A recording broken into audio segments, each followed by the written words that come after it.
आज की वीडियो में मैं आपको एक और आइडिया दे रही हूँ। अगर आप वृंदावन में रहते हैं तो और क्या कर सकते हैं। ये जो आइडिया है ये पढ़े लिखे लोगों के लिए है, कम से कम जो ग्रेजुएट हैं उन लोगों के लिए ये आइडिया मैं लेकर आई हूँ। तो देखिए, मैं अपने कमेंट्स पढ़ रही थी, जो मेरे कमेंट्स आते हैं, तो मैं ये सोच रही थी कि देखिए लोग कैसे कैसे होते हैं ना।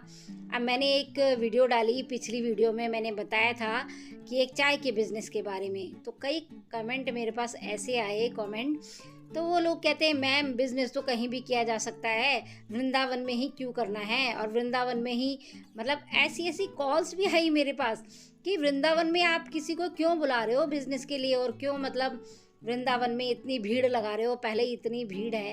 एक बात बताइए, जो लोग पहले से वृंदावन में रह रहे हैं तो क्या वो ही रह सकते हैं। एक तरफ तो यहाँ के जो लोग हैं, लोकल लोग हैं, वो कहते हैं कि राधा रानी जी की जिन पर कृपा होती है वही वृंदावन में रह सकता है और कोई नहीं रह सकता। अगर ऐसी बात है तो देखिए मेरी क्या हैसियत है कि मैं किसी को वृंदावन में रहने के लिए कहूँगी और वो रह लेगा। जब सब कुछ राधा रानी श्री जी की कृपा से ही यहाँ पर रहते हैं तो आप ये समझिए ना कि उनको भी आशीर्वाद मिला है तभी तो रह रहे हैं। कहते जी सारे यहाँ इतनी भीड़ मचा दी है, पहले वृंदावन कैसा था और यहाँ पर भक्ति के लिए जगह नहीं है, भक्त लोगों के लिए जगह नहीं है, और लोगों ने आके यहाँ पर बिजनेस करना शुरू कर दिया है। एक बात बताइए, रोजी रोटी के लिए हर आदमी कुछ ना कुछ काम तो करता ही है ना।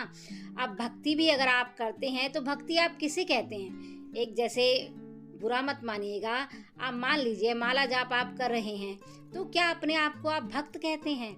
माला जाप करता है या कोई भी किसी तरह से भी पूजा पाठ करता है तो क्या वो भक्त हो गया। ये भक्त की परिभाषा है। भक्त तब माना जाता है जब भगवान उसको अपनी शरण में लेते हैं कि हाँ उसकी भक्ति है वो सार्थक हुई। अभी तो आप भक्ति मार्ग में चल रहे हो, तो भक्ति मार्ग में चलते हुए क्या आप ऐसा कहोगे कि वृंदावन में और किसी को नहीं आना चाहिए, जो रह रहे हैं वही रहना चाहते हैं, रह सकते हैं। अब इतने सारे लोग हैं, उनका भी मन करता है वृंदावन में रहने का। जैसे मैं 5 साल पहले दिल्ली से आई तो मैं जब भी दर्शन के लिए आती थी तो मेरा बहुत मन करता था कि काश वृंदावन में हमें रहने को मिले। तो हमारी तरह बहुत सारे ऐसे लोग हैं। और देखिए राधा रानी से सब प्रार्थना करते हैं, बिहारी जी से प्रार्थना करते हैं कि बिहारी जी हमें भी वहाँ पर रहने का स्थान दो। हर आदमी चाहता है कि हमें अच्छी जगह मिले, भगवान के चरणों में जगह मिले, हमें भगवान का वहाँ पर वास मिले। कहते हैं वृंदावन में जो रहता है एक तरह से मोक्ष के द्वार खुल जाते हैं। तो मैं ऐसा नहीं समझती हूँ कि वृंदावन में रहने से ही मोक्ष के द्वार खुलेंगे। आपके जो सत्कर्म हैं वही आपको भक्ति मार्ग पर ले जाएंगे, और वही आपके लिए जो मार्ग है वो चुनेंगे कि आप भक्त हैं या नहीं हैं। तो देखिए यहाँ पर तो मैं तो देखिए, आप चाहे कितना भी मुझे कॉल करके बोलिए कि आपने ऐसी वीडियो क्यों डालते हो, पर मैं तो जी मेरे पास कॉल्स ऐसी भी आती हैं जो मेरी हेल्प चाहते हैं, तो मैं तो उनके लिए वीडियो डालूंगी। अब किसी को बुरा लगता है तो लगता रहे। तो देखिए यहाँ पर मैं पढ़े लिखे लोगों के लिए आइडिया बता रही हूँ। वृंदावन में मैंने एक चीज़ देखी है कि यहाँ पर होम ट्यूशन की बहुत डिमांड है। जो लोग होम ट्यूशन पढ़ा सकते हैं ना, और होम ट्यूशन में आप जानते हैं कि पैसा एडवांस में मिलता है। आपने 2 दिन की ट्रायल क्लास देनी होती है और उसके बाद आपको मतलब महीने के नहीं तो 15 दिन की फीस आपको मिल जाती है एडवांस में। तो यहाँ पर सारे जो बड़ी बड़ी सोसाइटियाँ हैं, सारे हाई फाई लोग रहते हैं, तो उनके बच्चों को पढ़ाने के लिए होम ट्यूशन वो प्रेफर करते हैं। होम ट्यूशन की काफ़ी डिमांड है, क्योंकि मैंने यहाँ पर देखा है, मैंने खुद अपने बच्चे को, जब मेरा बेटा 12th में था तो मैंने अपने बच्चे को होम ट्यूशन लगवाई थी। तो उसके जो सब्जेक्ट थे, साइंस सब्जेक्ट थे, तो 3 सब्जेक्ट के लिए मैं 10,000 पर मंथ देती थी कि किसी तरह से बच्चा है अच्छे नंबर ले आए। कैसे भी देखिए, बच्चों को जब इंसान पढ़ाता है, माँ बाप पढ़ाते हैं, तो अपने सारी जो खर्चे हैं उनको काट पीट के वो बच्चे की पढ़ाई में लगाता है।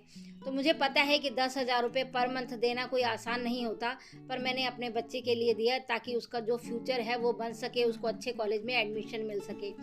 तो यहाँ पर मैंने देखा कि ये होम ट्यूशन की काफ़ी डिमांड है। और बहुत अच्छी अच्छी यहाँ पर सोसाइटियाँ हैं, बड़ी बड़ी सोसाइटियाँ हैं, और यहाँ पर सभी जो लोग हैं काफ़ी हाई फाई लोग रहते हैं। ज़्यादातर दिल्ली एनसीआर के लोग रहते हैं जो हाई फाई सोसाइटियाँ हैं। ओमैक्स ही इतनी बड़ी है, ओमैक्स में ही होम ट्यूशन की काफ़ी मांग है। अगर किसी को इंग्लिश आती है तो वो इंग्लिश स्पीकिंग का भी काम कर सकता है, तो वो मैं नेक्स्ट वीडियो में बताऊंगी, उसकी डिटेल वीडियो बनाकर कि इंग्लिश स्पीकिंग का काम आप किस तरह से कर सकते हो। अगर आपको हमारी इस तरह की वीडियो पसंद आती है तो कमेंट करके ज़रूर बताइएगा, और बताइएगा कि क्या मैं ये सही काम कर रही हूँ या नहीं कर रही हूँ, क्योंकि कॉल्स जो आती हैं तो मिली जुली सी आती हैं। कोई तो कहता है नहीं मैम आप बताइए बहुत अच्छा है, कुछ लोग कहते हैं जी आप तो सारे लोगों को ही वृंदावन बुला लोगे। तो आप मुझे कमेंट करके ज़रूर बताइएगा। तो मुझे तो ऐसा नहीं लगता है, मेरा अपना तो विचार यही है कि जो आना चाहता है वृंदावन, राधा रानी की उन पर कृपा रहे, माँ के बिहारी जी की कृपा रहे, और उनको भी यहाँ पर रहने का स्थान मिले। तो होम ट्यूशन का मैंने आपको आइडिया दिया। होम ट्यूशन बहुत अच्छा है। होम ट्यूशन में आपको तुरंत ही पैसा मिल जाता है 2 दिन की ट्रायल क्लास देने के बाद ही। वीडियो देखने के लिए आपका बहुत बहुत धन्यवाद। मिलती हूँ अपनी नेक्स्ट वीडियो में।